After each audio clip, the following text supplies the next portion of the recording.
Ал құрметті ағайын, ассалаумағалейкум. Қалайсыздар? Келе жатқан наурыздарыңыз құтты болсын. Айтқандай, Әділет министрлігіне келдік, мінекей. Кеше өткізгенбіз партияны тіркеу жайында. Сол не болды екен? Сұрағы қандай болады екен? Жауабы қандай болады екен? Рұқсат бере ме екен, бермей ме екен? Соны көрейік. Аяқталғанша дейін олар негізі заң бойынша жауап беру керек. Біз қазір енді сол жауапқа осы Әділет министрлігіне келдік. Бұл жерде қазір көреміз, президент Тоқаев шындықты айтты ма, шынымен де саяси партиялар тіркеледі ма оның айтқанынан кейін, немесе бұның бәрі тек қана көзбояушылық, өтірік, халықты алдау, сондай ма, қазір соны тексеріп көреміз.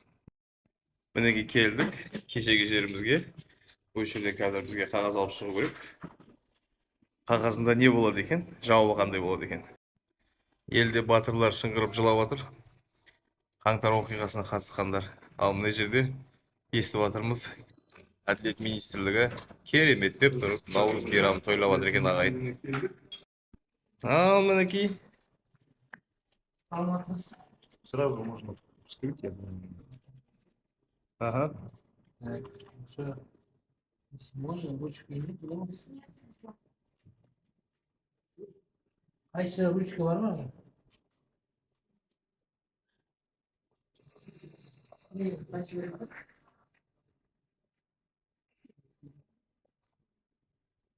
Bak 40 жасасаңыз.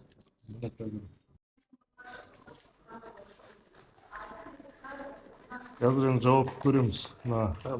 Президент Тоқаев шынымен де халықпен диалогқа шықты ма, шынымен де шындықты айтты ма кеше осы саяси партиялар тіркеледі дегенде, немесе оның бәрі көзбояушылық пен өтірік па? Міне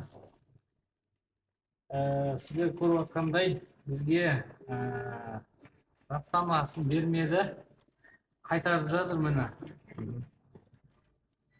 замечания указанные ранее в письме 25 июня. Мына хатпен Әділет министрлігі тағы да Бәрі өтірік.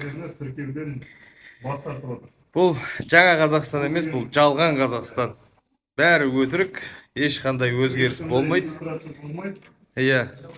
Қойдан да, бозторғайдан да, жұмыртқадан да ұят болған заман болды бұл. Мынандай наурызға сіздерге осындай жаңалық. Ассалаумағалейкум өтірік.